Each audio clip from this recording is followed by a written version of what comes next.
Hey Gary, can you go click that so that will be on the screen that got it?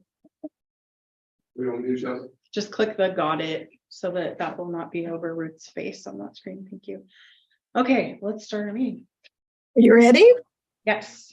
Okay.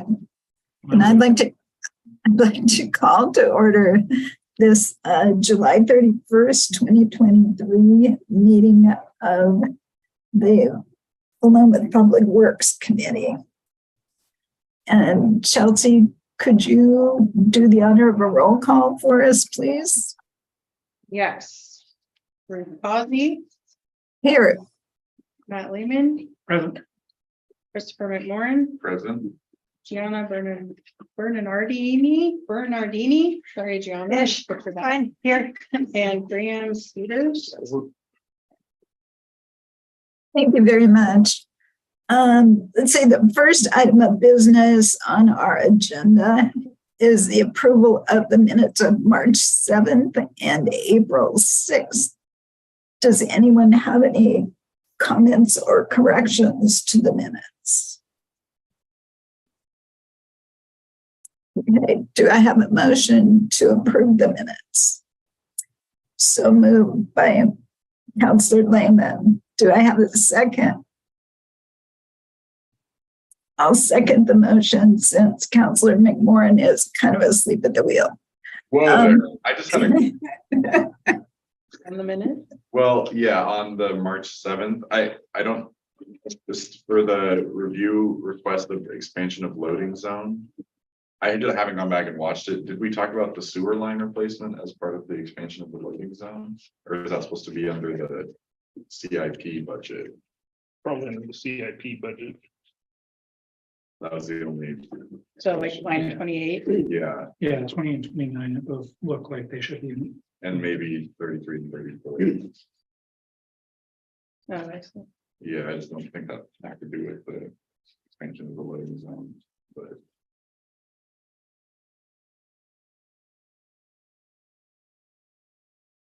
Perhaps the discussion is a separate item. Well, I just think that those lines should go under on the second page for review and forward to city council, the CIP for budget year 23-24. Do you agree with them as I think, yeah. lines? Yes, that's fine. Okay. So I don't know if this is important or not. Well, I think if no one's approved, we can move them, so you could approve Okay, them, okay, you know, contingent upon the fact that we're going to put those under the correct, whichever correct place, it may be in the correct place. But if it's Sure. not, then we move to the CIP sure. budget, So should I amend? or we can bring them back if you want to. It's up to Make a you. motion to that. Okay, I move that we amend the minutes from March 7th to move lines 28, 29, 33, and 34 on page 1 to page 2, wherever they're supposed to be if they are supposed to be there. I'll second that.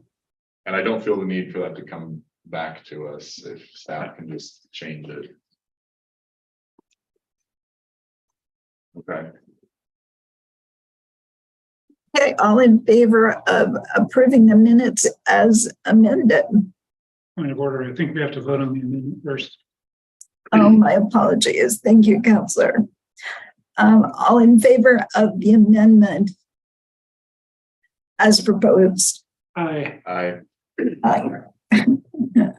All right, motion passes unanimously. All in favor of approving the minutes as amended, please raise your hand and say aye. Aye. Motion passes unanimously. All right, then with that, I would like to move on to our next order of business, which is a tree removal request at 146 South 2nd Street. 20. I'm sorry, 20th Street.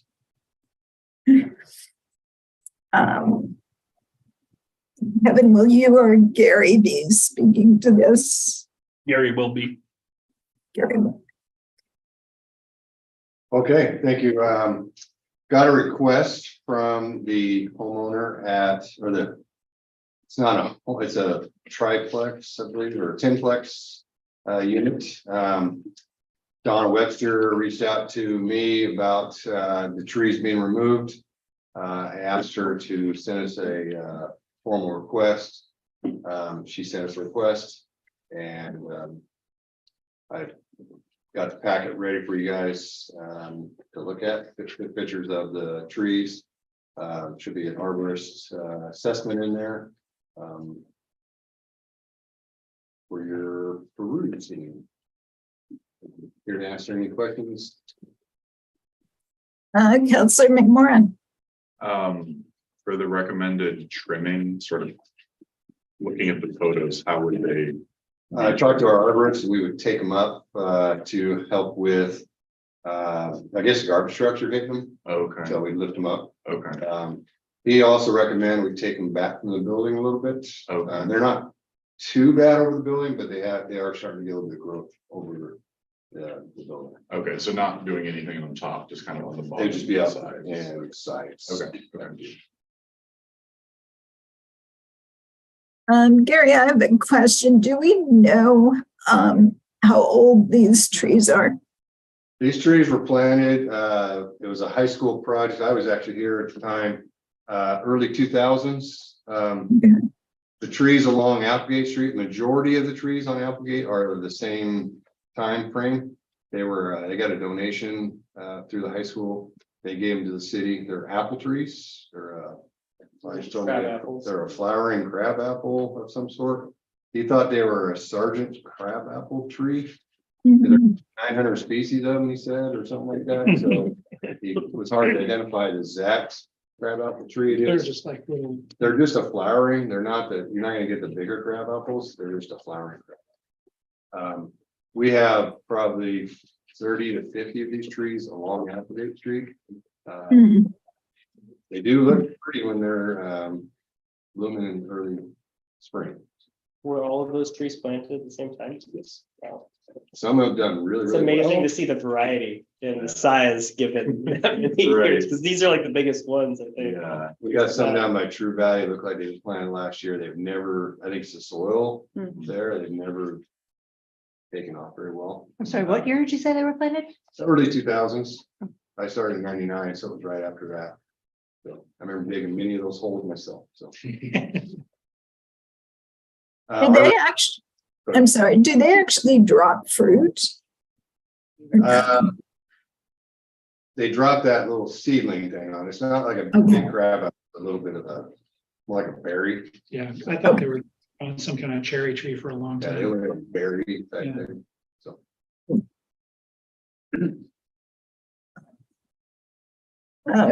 Counselor McMorrin. I guess just, this is sort of just a broader question. They just mentioned it in the complaint that the tree roots have broken sidewalks. We have lost one panel there Okay. over here. We replaced it. And I guess that was the follow-up question, sort of what do we generally do when trees? If it's a street tree, causes the damage to the panel, the city will take care of it. Okay, If it's a tree behind the sidewalk, offsets on the homeowner. okay, Typically what happens on a majority of the trees, if they are buckling the sidewalks, the tree unfortunately will probably be removed. We have saved two sidewalk panels, one just down the 16th area. okay, That one, same kind of tree, it buckled the sidewalk. We were able to, and it's you're touching game when you start cutting roots, but we ended up cutting the roots back underneath the sidewalk, Okay. and then we put a couple new panels in. okay, We have gotten lucky. But you know, I talked to Elijah, if you start cutting roots, you're not doing the tree any favors. By any means. So, I guess just, are we worried that like if all the trees on Applegate are this type of tree, like 10, 20 years from now, are we gonna have all the sidewalks on Applegate in trouble? I know that I probably won't be my problem at that point, but I would say I can't tell you no. okay, I mean, any tree I can. think there's a lot Right. of factors. yeah, okay, Some trees, you know, they're gonna roots gonna go down deeper. These yeah, are not, they're not real shallow. They're not like, I had some quake and aspen one time when they basically went wrong in the right, ground. Okay. They don't do that. They do go down and. okay, okay, A lot of that does depend on the soil quality Okay. and how they were planted, so Okay. In some cities, if there's a kind of a stipulation for how you install trees in a sidewalk strip like that, and what they will sometimes require is that you dig down 24 inches or so and install a root barrier material, which is basically a plastic retaining wall that goes along the sidewalk or along the street, and that pretty much prevents the tree from developing roots along the surface. Okay. So I doubt any of that kind of stuff is installed with these trees, and it'll just kind of depend on over time, but they're not trees that are known for having that kind of lifting. And you get a big tree in there over time, eventually you'll have some of that, but Yeah. I would say they're not bad trees to have in that space. we've got pretty good luck. I mean, I know 2 panels that we replaced out of, because there's a bunch of them on Main Street too. Okay. We did a bunch on Main Street, the same trees during that whole time. So 50, 60 trees, 2 sidewalk panels. Yeah, okay. It's not Many bad. years. And I think the one on the 1600 block Applegate was also a sewer issue. Okay. I think their sewer trench had collapsed a little bit, but it was right at the same time. So Okay. we just took it upon ourselves and said, okay, the street tree. Okay, okay. Counselor Lehman. Yeah, just from a liability standpoint, who's responsible for stuff that's on the sidewalk? Like, if you have a tree and it drops stuff on the sidewalk, or it needs to be cleaned or whatever. I would have to. Believe it's the ask property public works owner. director. Yep. Property owner. Same with snow and ice. Right, I was gonna say, don't you technically, Broken or anything else. don't you like technically have to shovel all the snow off your sidewalk within 36 hours or something? I feel like no one does I that. don't know how many hours ours is, but a lot of cities are vary from Right, 12 to 24. to- okay, I do know we haven't heard that you have a sidewalk or a plant strip, you're supposed to maintain it, so I would Sure. assume. so Yeah. it's the same thing. Okay, thanks. You will, sorry. Go ahead, Chelsea. You will see people that will ask to have trees removed just because they don't want to be responsible for that maintenance. So it is something to keep in mind. Not saying that's what's happening here, but it, I think we saw that in the previous. well, it does happen, and a lot of trees, we're gonna talk about this a little bit in the next, maybe we should have swapped the order. But a lot of cities have criteria for tree removal, like in your permitting process, that will identify things like that. Like, we will not entertain removing trees because it's making a mess, or even plugging your gutters. We will try to come up with a mitigation strategy to, cut it away from the property a little bit, but just to keep in mind, you will see that. Period. Are these trees on our list of approved trees? No. I cannot.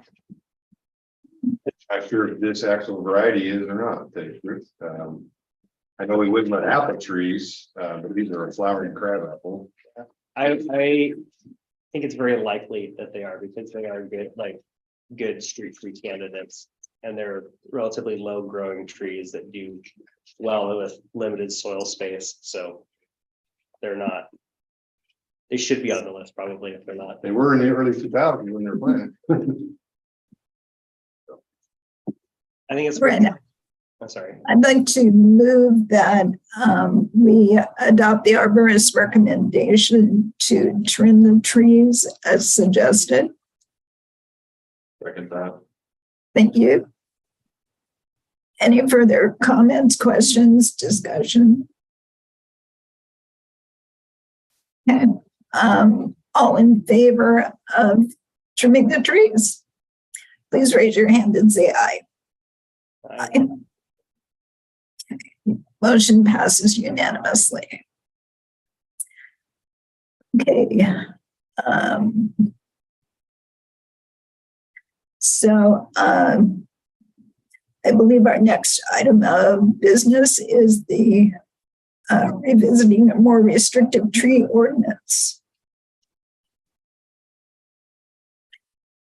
Chelsea, is that you or Kevin? Well, I haven't really been part of the background discussion, so it may be Kevin. My understanding is that you, Ruth, brought this subject up or wanted to discuss it. So Kevin and I looked at providing some materials that addressed I think what you're looking at, and then my previous comment was kind of one of those things related to that Kevin and I had talked about when we were looking for these materials, but if you want to update us on what you're wanting to look at, Ruth, so that Kevin and I can maybe answer some questions on the materials we put in here. Sure, I'd be happy to. This actually came up in a planning commission meeting, and I know that Pat Deba was here when a more restrictive, more protective tree ordinance was proposed. And I know it was voted down. I assume it was voted down by the council at that time, but I was not here at the time. I don't think it's something that went to the voters, but it's definitely on my mind. I think we should do more to try and protect our trees in Philomath.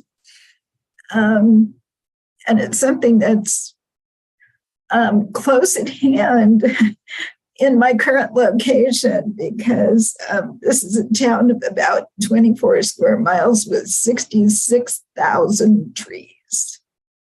So I would love to see Philomath have more trees and just be more green than it is. I think we're making a good start, but I'd like to do more to try and protect the trees we have, understanding that Oregon is a state where people are pretty embedded in the land and their property and probably don't want anyone telling them what to do with their trees. But in any case, that's kind of where I'm coming from. I think that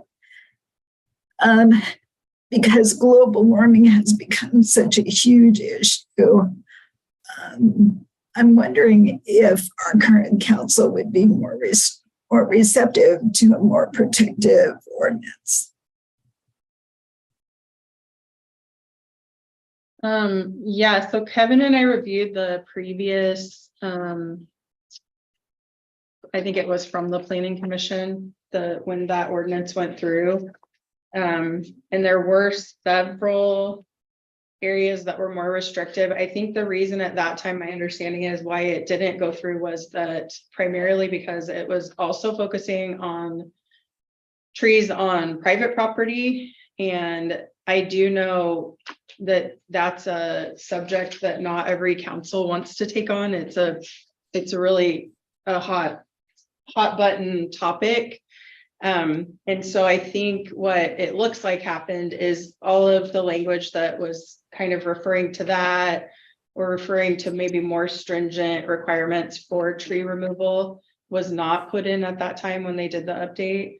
And I'm assuming it was because of that. I don't know if you were probably here during those discussions, but you can chime in anytime you want. That's exactly it. Yeah, so Do you know what year this was? I'm trying to find those materials on my list here. The language that you included in the packet, is that the current ordinance or was that the old ordinance, the proposed language? Let's see. So there's two sections. One is the current. Kevin, do you know which order those were in? The proposed was in the first section of it, Okay. 18.7. Mhm. Yeah, so the proposed was the 18.7, and the second document that just says landscaping is the actual code language that's in our code currently. And you can see that there's a section called urban canopy in the proposed language. Urban canopy, application for tree removal permit, and mitigation. So if you look at those sections were not included in what became the updated code language. And I think those are the primary focus of what didn't make it in. So if you look at those, it's on the first document, the landscaping, street trees, and urban forest. It's 18.70.070 and 080. So there's that whole mitigation chapter, which is kind of what you were just talking about, Ruth. And We then don't there's, have that, do we? yeah, it's this Very first first one document here. Looks like with the this. red. Right. Yeah, I but- actually didn't get the red version, unfortunately. I think I have a different. I feel like I was given a different packet. I have the I 20, have two separate. I have 20, 30, 40. 18.70. That's the one we're talking The about. second one? Nope, the front one. And is the second one the current? Yes. Second one is current, but the mitigation and the nuisance isn't included in the pages I have. Sure. So it did seem that it cut off, like there was a missing page or I'm something. like, I do not know. What The key but I'm part. missing something too. Which part do you know? That's one. Right. Okay, but 18.7070. Yeah. exactly, but I'm saying I don't have it here. This goes 3, 4. Ruth, do you have a red line version of the landscaping, street trees and urban forest where it shows red lines? Not in my packet, no. I'm using the online packet. So maybe 040. nobody. I think that the online packet may have, I think Ruth might have posted their own packet. That does not That's street help. trees. Also, not to add to the, You're fine. Let's add but to just, it. there do seem to be some differences between the black text in here and what's currently in our code. I noticed that. Well, it may have been further discussed. This is just what Chris Workman gave us. So we don't, if it was, we don't have that version. Let I me think see he if I just can. pulled out what was proposed at that time, so there might have So been they some amended it in updates, that meeting or whatever. minor stuff between there. Yeah, I'm sorry. I'm trying to see if I can find this. It looks like a printed version was put out and then the online version was not the same because I have the online version too, Ruth. I have the same as you. Mhm. So is Trying to see mine if I can correct? find it. Yours is correct. See, this is the advantage to getting it late, is you get the correct version. Well, I don't. Okay, Could you maybe just read what, is it really long? What it's the quite application, several pages, but just, I mean, just the part which, where it talks about the application for tree removal permit or mitigation? Yeah, here, let's Oh, hey, how'd you get it? Okay. I made them. Oh. Apparently. She didn't want Who you copy. know? Everyone has it, but Ruth doesn't have it is the problem. Okay, sweet. It's that. wait, so but I thought the one online, Oh, yeah, okay. Perfect. You think it looks like this? well, because I looked at it like on Sunday when I realized I didn't have the packet, but let me check again. I do not know what happened. So Gianna, do you actually have a red line version? I do, but I don't have the pages that you are talking about. I think the things that you are referring to are this application for a tree removal permit and the mitigation. Yeah, see this. Those are the packet that I have two- has different documents. Those are the see two those. parts The that one online. deal with the private property, Um, Because this should be red line. right? Yeah, I don't have Yeah, I any of think that. it- Okay, yeah, so it's just this Correct. section right here, Correct. which didn't make it into But it's like, ours. because like it has that section in it. It's Got just it. not written. I mean, We don't have that the section. key part right here, I think, is just where it says B, a person seeking to remove one or more significant trees shall apply for a tree removal permit.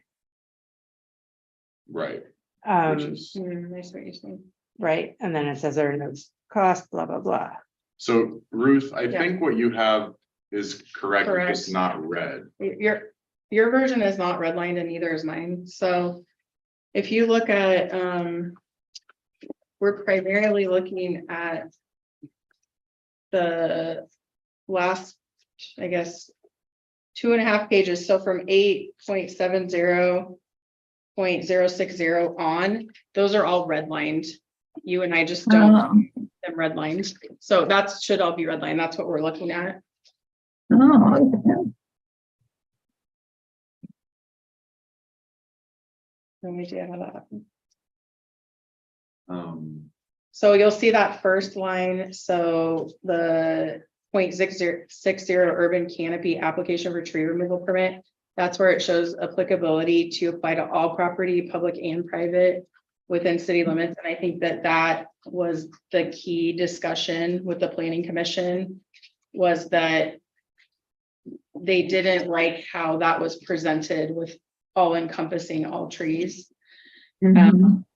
And so, yeah, I think the question is, like you said, is it time to start looking at this again? It looks like this was just done in, was it 2022 on the code language?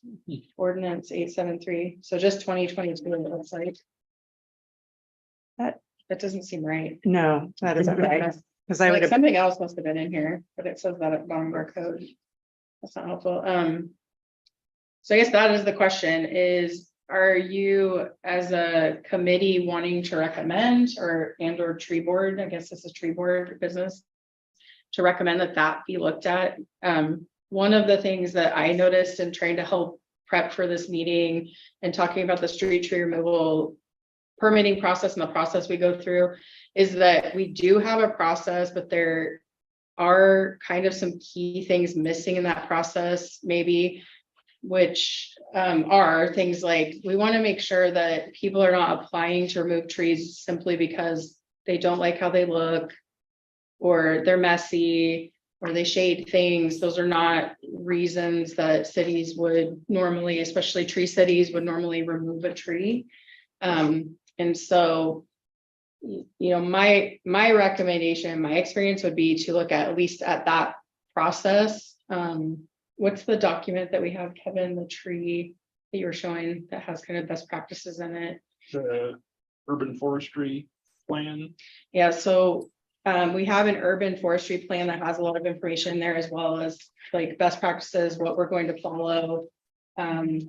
And Public Works is doing a great job at that. I think it's that it needs to be kind of all cohesive with the tree committee or the tree board. There's a reason the tree board's here. And ultimately the tree board is here to make sure tree boards were put in place for tree cities specifically. Although other cities have them, but they're put in place to make sure that staff are not going and cutting down all the trees or just letting people willy-nilly take street trees out and not replace them. And that has happened in a lot of cities. Because they can be a maintenance nightmare, and sometimes not our public works department, but some cities, the public works department says, yeah, that thing's a pain. We had to trim it twice in the last 2, that's it, take it out. And so I think we have good processes here, but even just within our processes and our procedures, if we could kind of get those all together and write them out on what we're doing and refer to the guide that Kevin's talking about, I do think we have a lot of things in place to address, you know, our current street tree process, street tree removal, replacement. I know that Public Works, you either replace the tree or there's a fee. Is there a fee that's paid that you're kind of If mitigating? we take it out, we replace it. Okay, or if you can't replace it there, are you planting somewhere else? Yeah, okay. So I don't know if that answers any of your questions, Ruth, but I do think that, like you said, I think that the discussions have been had. I'm just not sure that they all ended up coming to fruition. Mhm. I guess I'd like to hear from each of the committee members as to whether they think it's worthwhile to revisit this. And I believe that everything that's currently in place applies only to trees on city property. Is that correct? Yes, Yes. Okay. except for, I believe the development code does have language for if you're removing, if the property is a certain size and you're for new removing. developments. Right, so new development, there is, that's, I think, the only thing that we have that's on for private property related. Councillor Lehman. Yeah, I'm very much alarmed by 18.7.06, where it says this section shall apply to all property, public and private, within the city limits. So basically, if we enact this, if I want to do anything to a tree that's greater than 6 inches DBH, then I have to apply to the city and get a permit to do that. And I think that's maybe just a step too far. No, it's 12 inches. Well, so in this, so that's one of the things I was talking about in this. Yeah, thick, in this in here thick. it's 12. Yeah. Gotcha. So that's where we're trying to figure this out. Yeah. Well, Yeah, because this, what the red wasn't adopted. no, but it's not red in here. It's. Because I think. In the here- current policy, it's 12. Yeah, but I'm saying, so that's what I'm saying, because here it says significant tree is individual trees and shrubs with a trunk diameter of 6 inches. So So they they changed did that at change some that. point. So it is 12 in the code So, right now. yeah, Right. it's the But- existing code. At this time, I guess it was 6. Yeah. But And that the was code right now doesn't apply to my backyard, only to right. City trees, Developments. And or does the 12-inch diameter tree requirement, is that for developments over 5 acres? Is that like? if It's that's- just the definition of a significant tree. It's just the definition. So if you added language that was related to a significant tree I saying see. significant trees will, Yeah, be the definition for all property, then it Right. would go back to that.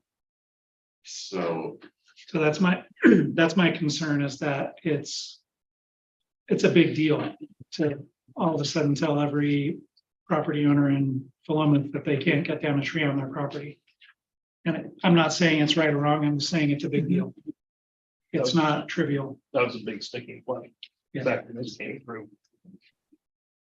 Gianna, Matt, would you, if the definition of a significant tree was different, would that change your feelings? It would probably a little bit. Like if it was 12 inches or if it was 24 inches or something like that, Right. would you feel? I would definitely feel differently about it. The main issue I have besides it's my property, I could do what I want thing, is that if I apply to remove a tree and the city says no, and then there's a windstorm and it blows over and crashes into my house, who's responsible for that? Because I wanted to remove it, the city told me no, now it's damaged my property. Who's liable for that? Councillor McMorrin. Okay. okay. I guess that was just my question too, is I haven't looked at this, but I was talking to Graham last week. And it sounded like a lot of surrounding cities, the ones that have similar things, it's like 24 inches or like 30, it's a lot more than 6 or 12.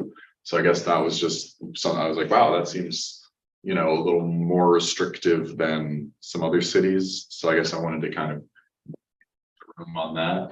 And I guess I also don't know how many cities there are that have, or how many trees we have in Philomath that are like 32 inches across, there's probably 3. well, yeah, like 10, it's, yeah. And a lot of them are in places where they're on school district property where it's already very well maintained and they have a whole team that that kind of stuff.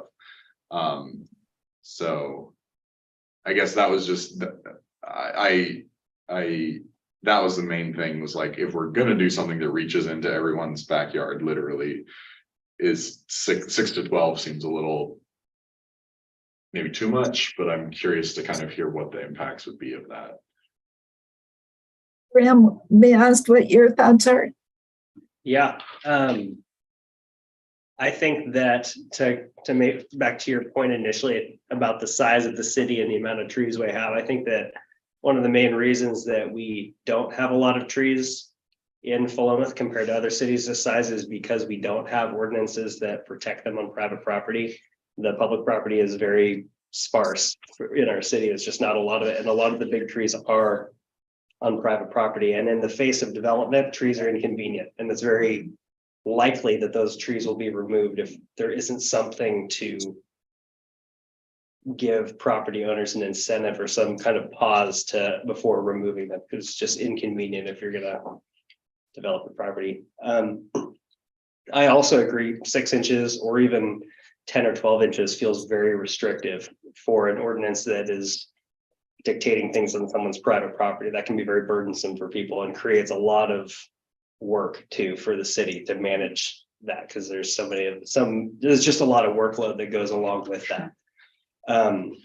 Some adjacent cities, like Chris was saying, was in Albany, the requirement is anything over about 25 inches in diameter within the city limits has to be a permitted process. So there's a free permit. Basically, it just triggers a on-site visit from a city staff member to assess a tree to determine whether it's a really significant tree in some fashion, and they may go back and say, no, I think it's in Lake Oswego, up in the Portland area, the requirement, I think, is 10 inches.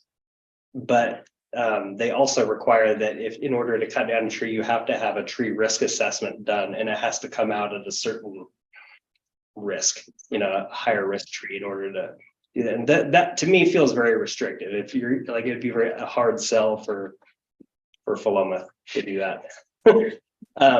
That being said, if we were to set some kind of a size requirement for a tree that we would say no to, I think that one way of giving a property owner recourse there is if it actually is a dangerous tree, they can demonstrate that through having a risk assessment done. And that would, that could be definitely, there could be an appeal process if there's actually like a safety concern. If it's just inconvenient and they don't want to clean it up, then I think that would be a different issue. But I think that if we're going to do something initially, I would like to see a revision of this part of the code. Absolutely. We don't have anything in place right now that really protects it. And I think that puts us kind of behind the standard for cities, honestly. But I think the way that it's written here is also not appropriate for our town at this point. I'd like to see that revised. Councilor McMorrin. I guess the other issue I had, and unless if I just missed something, but if we're going to do this, I'd want, sort of going off of what Graham said, like a little more explanation of how the permit would be decided. Because right now it's just like, you have to get a permit. And that's kind of all it says in there. And then if it gets cut down, you have to plant a new one. But like, how do we decide it? Like, is the permit just sort of a rubber stamp? Like, it's not in imminent danger of falling on your house, don't cut it down? Or is it like yeah, cut it down, go ahead, thanks for checking. I don't know enough about this to say what the permit process should be, but if we're going to put something in the city code, I'd want some clearer guidelines about sort of how city staff would make that determination, even if it's just like using some industry standard table or like just something that we can point to when people come to the city council and they're like, why did you do this? We're like, well, this is what is like standard for tree removal. So that was the only thing I really didn't like about this, is it feels like we're not really saying anything in here. We're just saying, like, if you want a permit, come get a permit. All right, thanks, here's your permit. Go do what you're gonna do anyway. So yeah. Chelsea, I wonder if I could ask you to maybe come back with some suggestions and sample language to accomplish some of the things we've discussed with respect to a reasonable size for a protected tree and what that permit process might look like. I know you have a lot on your plate right now. Well, I actually wrote the tree ordinance at my last city, which did include, I did a lot of research on it. It wasn't that long ago. So it did include the criteria. I'm actually just looking at it right now, like reasons that you can and cannot remove a tree, like the tree is dead.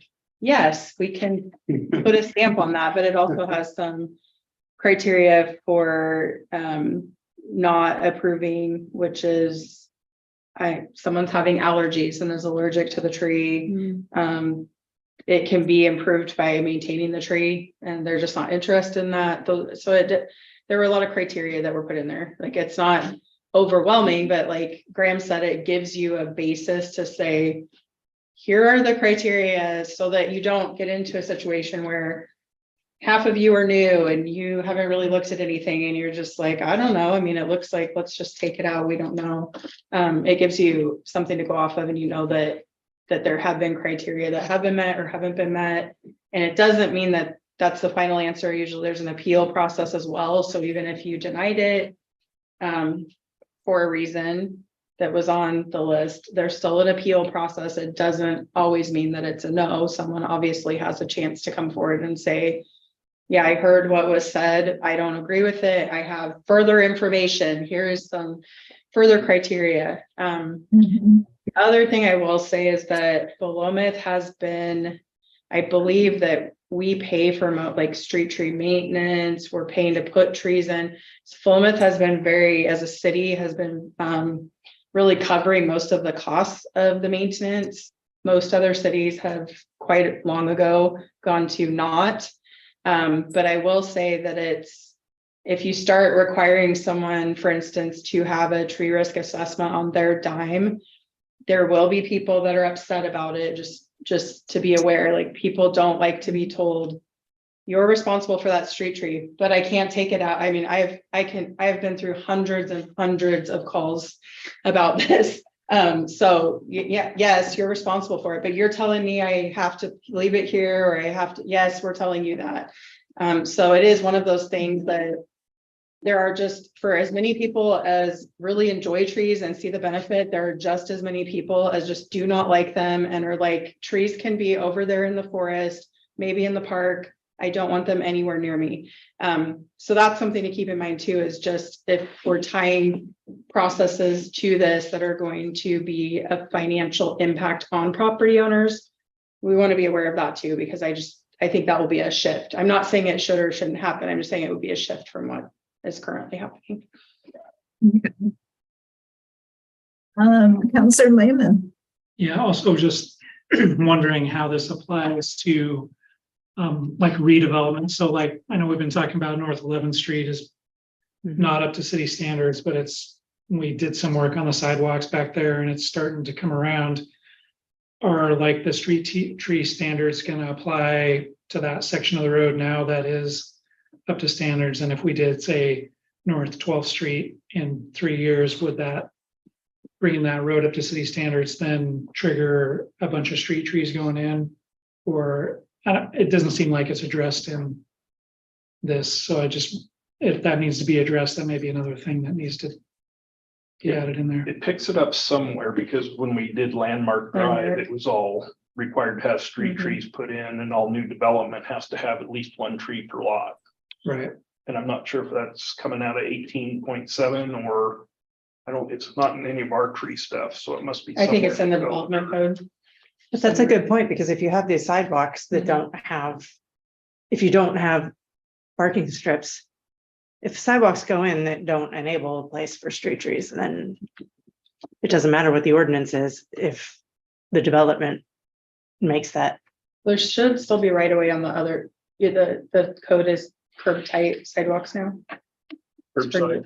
Yeah. Curbside sidewalks, Yeah. but So then on the other side of that, there's still right we away. talked to, Right. 4 to 6 inches, maybe a foot is all, but Chris and I had talked to been a while back now about keeping the sidewalks up to the curb, but keeping the right of way wider behind the sidewalk. Right. So a street tree, an actual street tree could be planted Right. back there. So yes, that may be something that needs to be, make sure that that's updated in the development code, because you're talking about it. And I think the point is getting those things in the code so that there's not a question about it. It's just every time that's what we're looking at. So. I'm just thinking it might be unique because there isn't any development of the property going on. It's just the street. Right, So- right. That seems kind of, It's a Yeah, weird scenario. I think there are some gray areas for sure. Just, And that's all, the city just paid for that, right? Like, that's not a developer doing. No, the developer paid for his portion of it. Okay. City got a grant for the sidewalks down the rest of the street, and then that's all that's being developed. Right. Well, the city had to pay for our portion of the upgrade in front of the park, Right. so. Okay. Okay, I know we have several other items to discuss today. Chelsea, I wonder if for our next meeting, if you could distribute the code. I assume that's from Silverton. yeah, I can look at that and we can look at Corvallis and just some close by cities. I also, Ruth, I sent you the link to this, but I also have just Corvallis's forestry permits, just so you can see that they're very basic part of their permitting, but it does kind of just generally give people an idea when you look at the website. Here's what you would need to do to have it, and think that might help as well, but yes. We can definitely take a look at that, Ruth.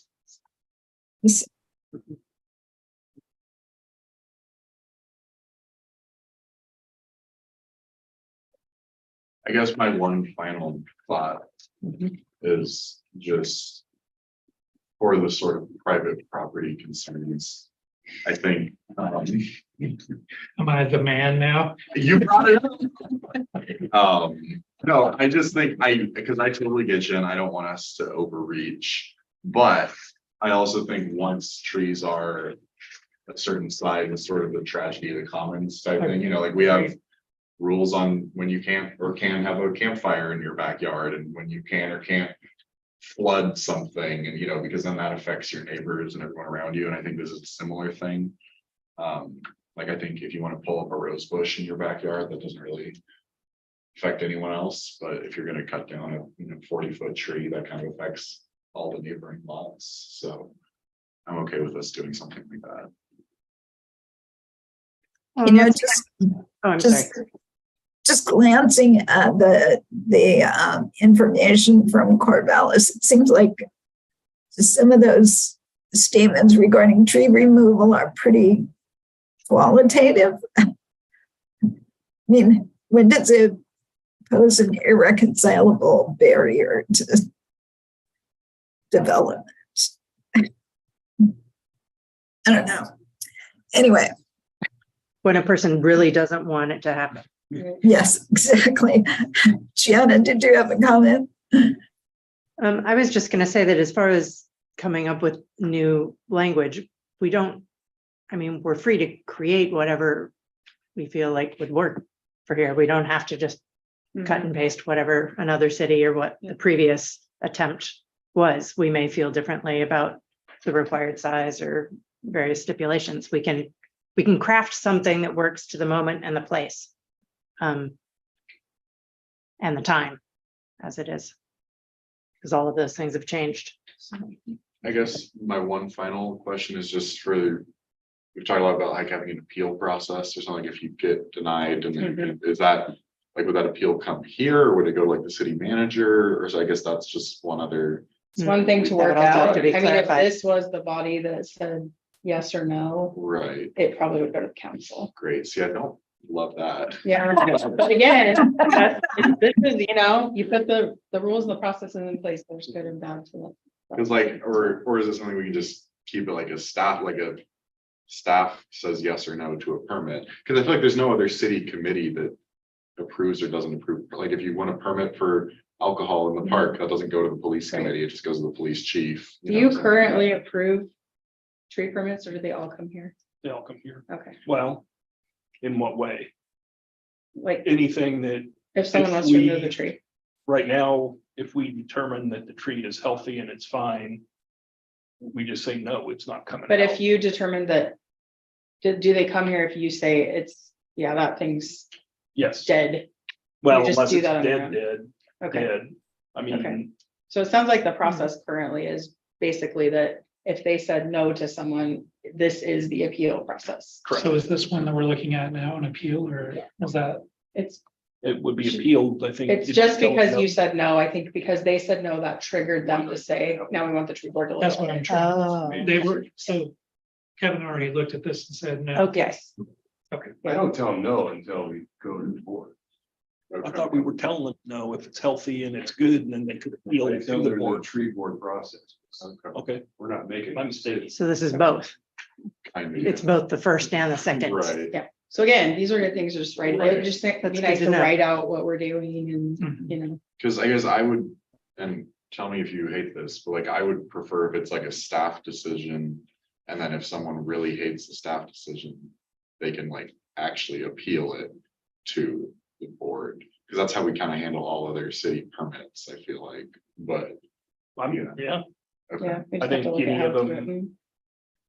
I've always felt more comfortable if we decide that one needs to come out, that it comes to the tree board, Sure. unless it's, I mean, dead, Right, and right, obvious, or lightning hits it and it splits in two and half of it's in the street. Right, And you know, it's never gonna come back. yeah, We're okay with those or anything that is deemed a high hazard. that we just take out, but anytime there's a tree that we're unsure of or feel that that we're taking out. Yeah. It's in that questionable area, it's always come to the tree board. And I thought we were telling them, no, this tree's fine, we're not taking it out. If you don't like it, you can take it to the tree board and appeal it, but everything's going to the tree board now. Okay. Okay. Mr. Cedars.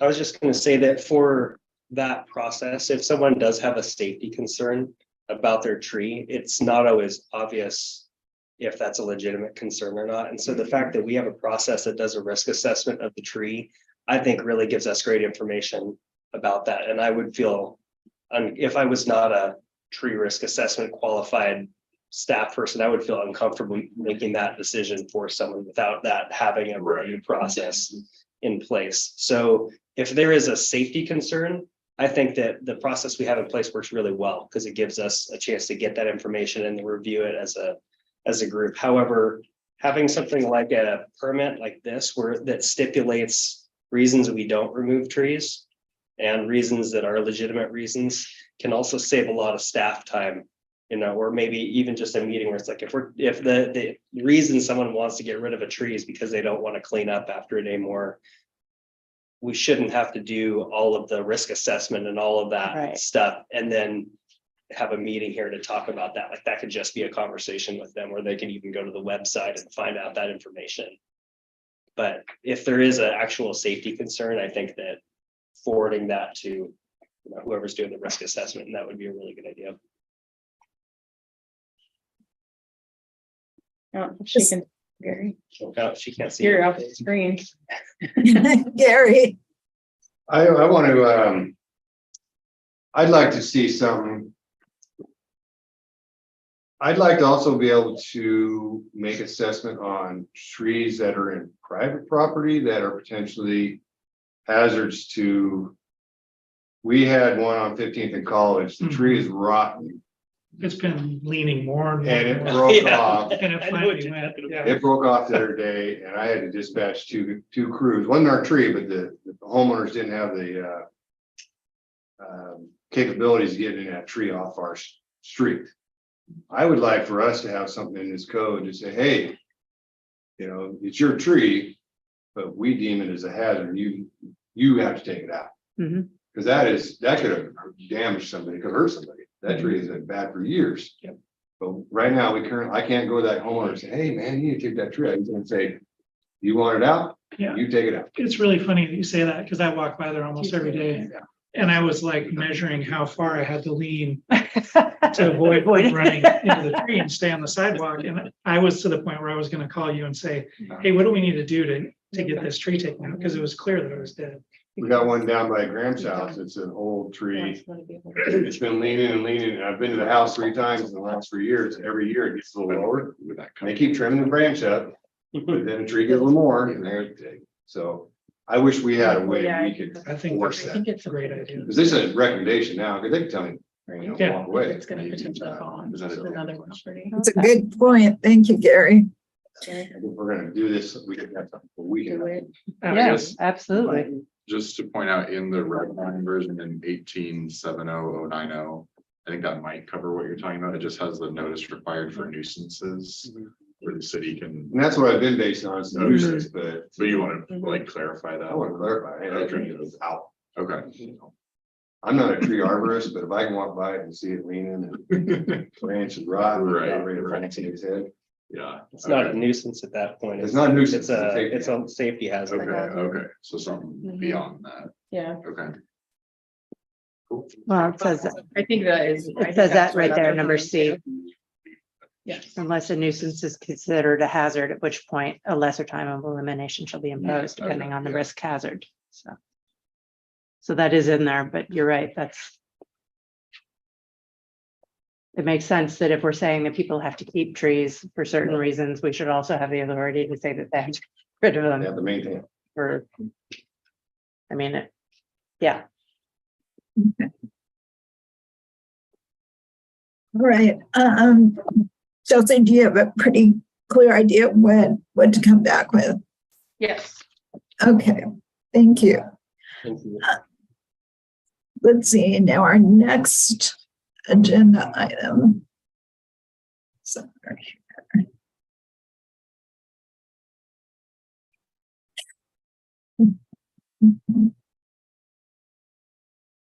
Way back here. We're going. Needs to be at a- So, Sorry. what was the other business? Was there anything? Not tree board, no.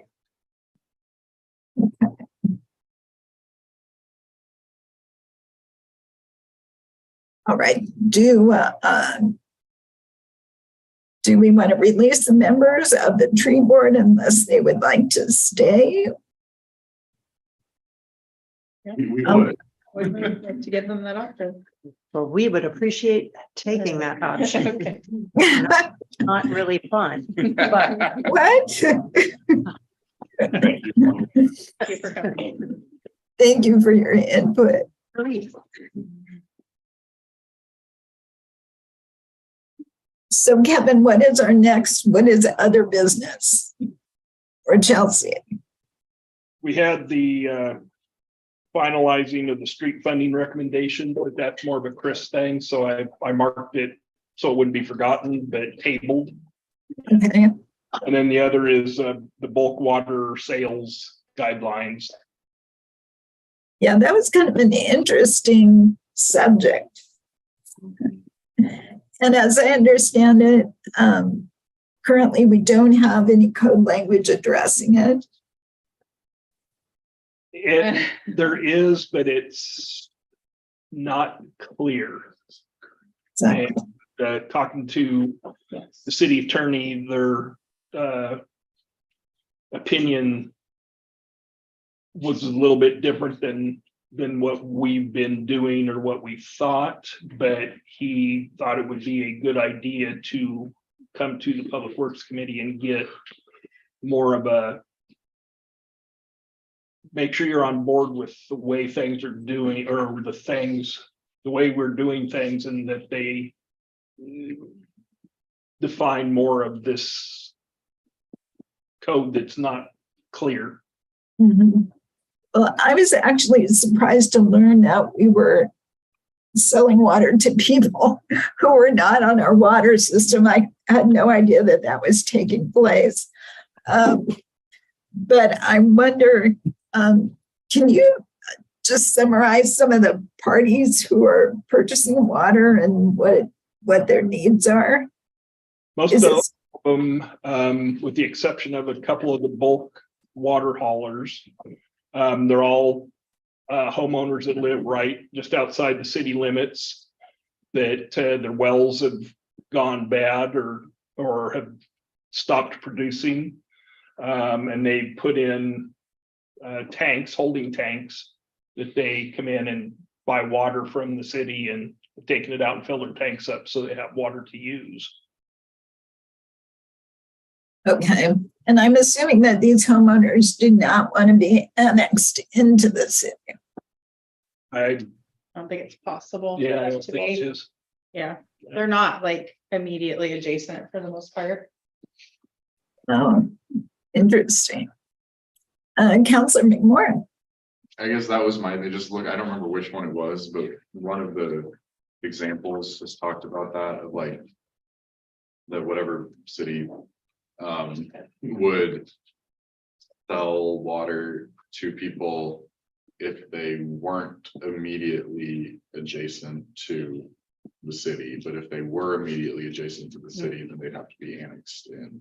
And I thought that seemed like a decent. Yeah, I think that was Albany's. I like that as well. Yeah, 'cause I kind of agree, like if you're not gonna get annexed into the city, but just use all of the city services, that feels a little Mhm. weird to me. But if you're out, way south of town or something and can't get annexed in, then I don't want to hold that against you. Mhm. Chelsea. Yeah, so I will say it is pretty common for cities to sell bulk water. It's income generating for cities. Water rates are set. generally, I assume we've done this, but I don't know how our rates are set, but generally you set the water rates to be the base plus an amount that's determined that assists with infrastructure replacement and all that, that's factored into the rates. You'll see a wide variety of rates all over the state. So I don't know that every city is actually capturing what I've seen some that are so low that I'm not sure what they're doing. Because it shouldn't be something, right, that's just as cheap as if I were filling my pool in my house in town, because I'm already paying things, STCs have been paid for my property, et cetera, et cetera. But it is income generating for the city. The city manager's opinion is that he wants us to keep doing this. But when we were looking at something recently came up, which was the cannabis, a farmer that raises cannabis came and inquired about purchasing water from the city. And so we contacted the city attorney to say, well, are there criteria? Can we just tell someone no for certain reasons? Can we have criteria for who can and cannot purchase without getting into, some legal implications? And that's when he did look at our current language, which is in the packet, the various language.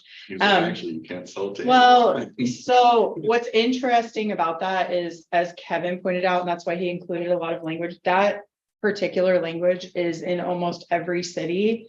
And I know someone really well who's also a water person and said, what did you interpret that language as selling to people outside city services? Well, I think what almost every city intends by that language is that it's actually running pipes and services to a property like you're talking about. Someone's right next door. We provide services to them, but we don't make them annex in. That's a no-no. We're not to do that without going to the voters and saying, do you want to do this? Do you want to let this person have what you have and not, have to be in the city limits? So it's no doubt that if we did want to look at kind of solidifying our bulk water program, that we would be taking a look at the code language with Jim Brewer, just to have, that was at his first glance, but to have him kind of look at it and, look at some other cities, we would want to do that just to make sure that we do feel like we're covered. As Kevin showed in here, there are some cities that do have some language specifically about bulk water programs. A lot of them don't. The bulk of this topic is, and I think I kind of put it on the back of the page, but there's just like some questions that we're looking for guidance on, which is, should we continue this program?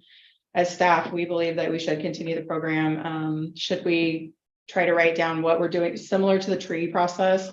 Should we write down what we're doing and what's working, what's maybe not working as well, and try to solidify that so that when we do have applicants coming in, that we can hand them a sheet like most cities do and say, this is what you can buy if you're doing this, you can't if you're doing these other things, and then update the code language. And the fourth thing that we threw in there was that a lot of cities are going toward automated systems. So they purchase you can see, I think Kevin put in there, Veneta has a picture of one. Yeah.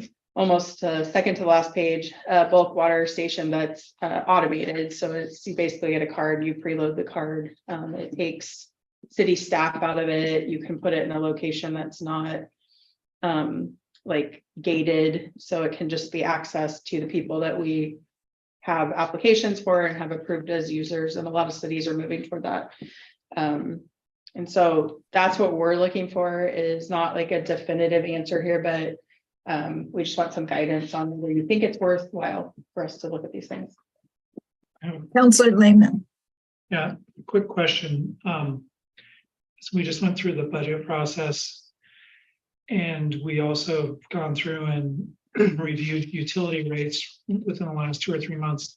And I don't remember seeing a specific call out for bulk water sales. So I don't even know how much we charge. I see what our revenue is, but I don't know what that means as far as how many units, how many household equivalents or whatever are we selling out in bulk sales? It just seems odd that, like, we have line items for stuff that are like $3,000 and $4,000, and then this is, $5,000 to $16,000, and it's not, Broken down. didn't exist Mhm. prior to this meeting, as far as I know. Do you know the rate, the review? It's a standard rate of what we're selling everywhere else, or I mean, this is the Okay. per unit rate. Gotcha. In the state. Because we're not. This has been going on for long before even you started with the city. Oh, I'm sure, yeah. Yeah, oh yeah. I'm not saying it's nefarious. No, or it's anything, I'm just the just, same thing with Yeah. the same people that are buying it now were the ones buying it then. So Sure. they're elderly now and Yeah. have nowhere else to get water, and it's just been they're grateful for it. I'll put that out right away is when they come in and buy water, that's one of the biggest Mhm. things that they praise is they just love us because they have nowhere else to go. But sure. What was your question? I just wondered how much we're charging. Oh, Where the rates What the are. rate is. Standard rate and what we're charging everybody else. Okay. But we're not providing pressure, we're not Sure. providing a meter, we're not, providing anything else. They come in, Services, pay, right. wheel in, fill up their own tote or their own, some of them are 300 gallons, some are 4, 5 maybe. On the trailers or in the back of little pickups, and they come in, fill that up and go home and empty it out, so. Gotcha. Yeah, we have some friends with property over in Central Oregon. They do the same. Mhm. Mhm. Do you, Yeah. so as far as the process, because we do have different rates for like residential, commercial, that, do you like determine what the use of the water is that they're, so like, do we charge the Just residential. Residential rate. Okay, Yeah. okay, That's a good point, because if they're using it for agriculture. Mhm. Right. That different pay. right, I guess that's my only, if they're taking it out of city limits, and we don't really know what it's being used for, and there's different rates for different Yeah. uses. And that was part of the question that came up. Right, was- with the cannabis. Yeah, somebody could come in and just say, I'm farming vegetables or plants. Mhm. I'm a flower farmer and we don't really know, right? That was part of the whole question. But I did put that information about the cannabis growers because it did change with some of our requirements. Yeah, as soon as it came Yeah. into effect, we were taking license plates and cars and the color of the car and address and phone number and everything, and especially with the bulk water haulers, which Mhm. the previous city manager signed off on the first bulk water hauler, and he hauls usually around here. Okay, If he's not around here, he's usually picking up water in Corvallis or Salem or somewhere else and hauling farther out, because he goes out, way out, I mean, almost to another state. okay, okay, The other two, I'm not so sure. They don't do as much business with us. One of them hardly at all. The other one, I've seen more or less, a little bit more, but they service some of the more elderly people that, okay. can't haul Yeah. anymore themselves, so. And I guess just so we to expand on the concerns with the cannabis, was it just Mhm. sort of the like, can you expand on that and sort of what the difference would be between Yeah. that and like a carrot farmer?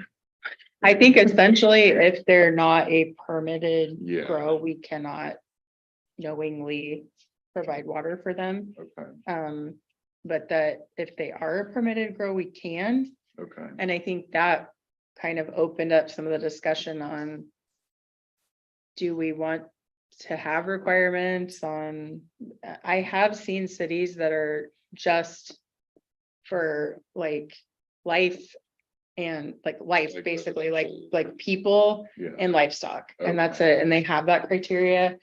Which kind of puts a strain on, or not really a strain, well, it does for our contractors, because Right, they come in and get, a lot of them come in to the yard and get water for like. Their street- project. For roads and stuff. Yeah. Yeah, Yeah. for get compaction and mhm, keeping dust down, whatever they need water for on those. And Right. sometimes we hang a hydrant meter out, Mhm. if we have a hydrant close by. I saw that the other day. Yeah, so we do that as well. Okay. I mean, that essentially is the same thing, it's Yeah, just that right. we're putting Yeah. a hydrant meter on outfield for them to fill. So So do we have to use potable water for that or potable water for that? And is there any realistic way to differentiate if we wanted to? For construction. Yeah, so people are just spraying roads to keep dust down or, It's the only water, we don't do reclaimed water as far as. Okay.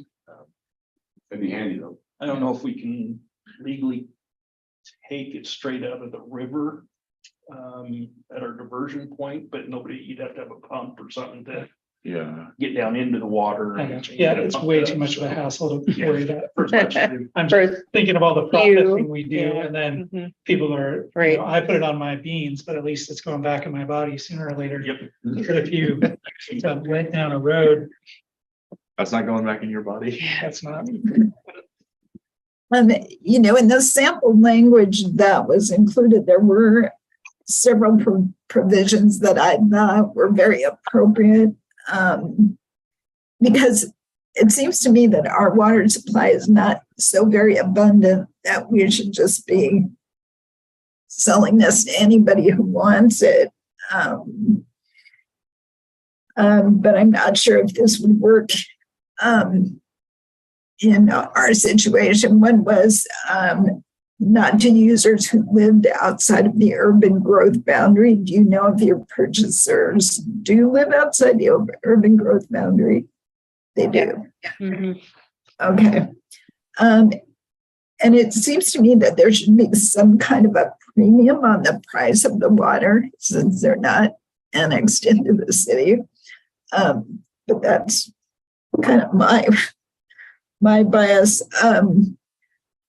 And then a provision that the water not be resold. I don't know if we have any kind of provision like that. There is a provision that it can't be resold without a contract with the city, which the 3 bulk haulers do have. They do. Okay. So Okay. Ruth, Yeah. I think the question would be, I mean, it sounds like there are a lot of questions here. Or do you think as a committee that this is a subject that you would like staff to look into more and bring back like some more specific direction on how we could move forward with this? Well, I would definitely like to see more detail on the process, in the ordinance. But I think we're all in agreement that we want the program to continue, right? No one. Absolutely. Yeah, okay. Well, and if we discontinue it, then they'll just go to Corvallis Right, instead, and it's, Right. Yeah, they just add 20 minutes drive to their. yeah. Well, and we did hear that Newport recently quit selling bulk water. We're not sure why. But they did. And so we So now we're do. getting that. Well, yeah, kind of. I mean, that's one way to look at it. And like Ruth said, one of the things to research would probably be, are we adequately capturing the costs that we should be capturing? I think that we want to make sure that we are, but we also, in some cases, like if it's not commercial, Mhm. the people have legitimate reasons. Like Kevin said, every bulk water purchaser that I ever met too was the same way, just like, thank you so much, like very appreciative. They're in a tough spot, a lot of them. And I actually lived on a property once that had a well that would go dry, so I've actually experienced it. But I do think that you're right, Ruth, that just maybe looking into that could be part of the process. And I don't know, you're gonna do a water study this year? Is that this fiscal year? I don't think so. What kind of water? study? No, I thought you were doing some kind of a study on, There's a okay, rate study coming. a up. rate study. Mhm. Yeah, and I you know, think that's finance, though. I don't think that's us. Okay. but that may be something Yeah, that comes sure. up in this too, is just to, so I think it sounds like worth it to look at the fees, the process of what we're doing, Yeah, who we're selling to, and talk a little bit more to Jim Brewer about how, give him the, yes, please look more into that and give us some feedback on what you really think that says and what you really think we need to capture in our code.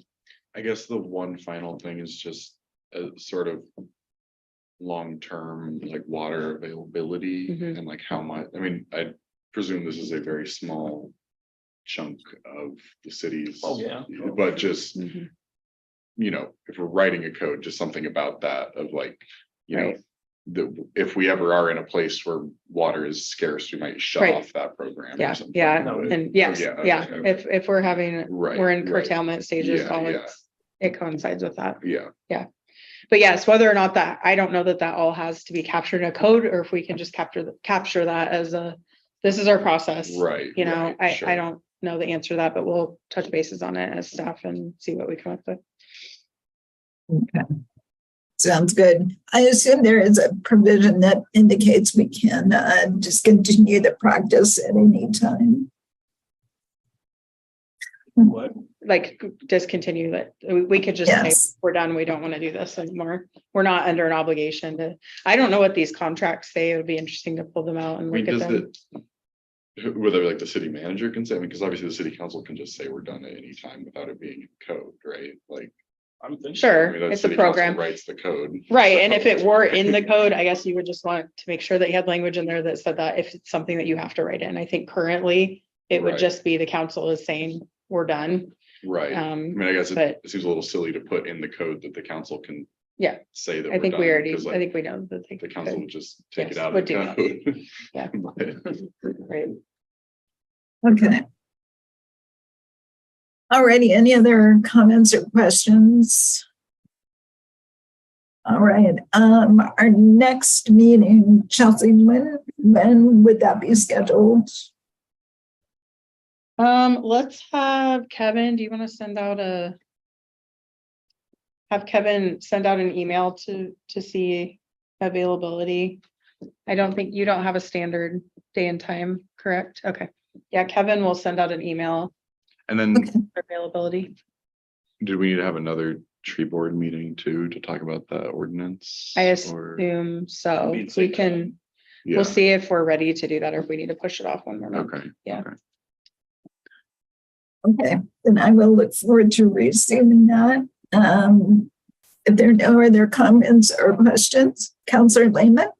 See that we're still tabled on this, street funding recommendations. Are we gonna revisit that anytime, or is that just gonna drift off like it has for the last 3 or 4 years? Okay. When will Chris be back, Chelsea? He's still gone for a couple weeks. So I'm imagining that will be live on your next We're not gonna meeting. be able to pull. Yeah. Make a worthwhile meeting out of it that quick anyway. Yeah, So Chris will be back by the time. yeah, I think Chris will be back and I think Late he's August, the maybe key September. factor to that. He's been the key roadblock. I'm gonna say, I don't know anything about that particular subject, but you wanna throw some things at me? I mean, here I am. Let's just write it down. See if we can invite some citizens that seem to know a lot more about it. Oh, there you go. Okay, All right, let's be sure that is on the agenda. I'm sure we'll. Chris should have had time to get back up to speed. All right, with that, I will adjourn our meeting for today. Thank you all for attending. Thank you.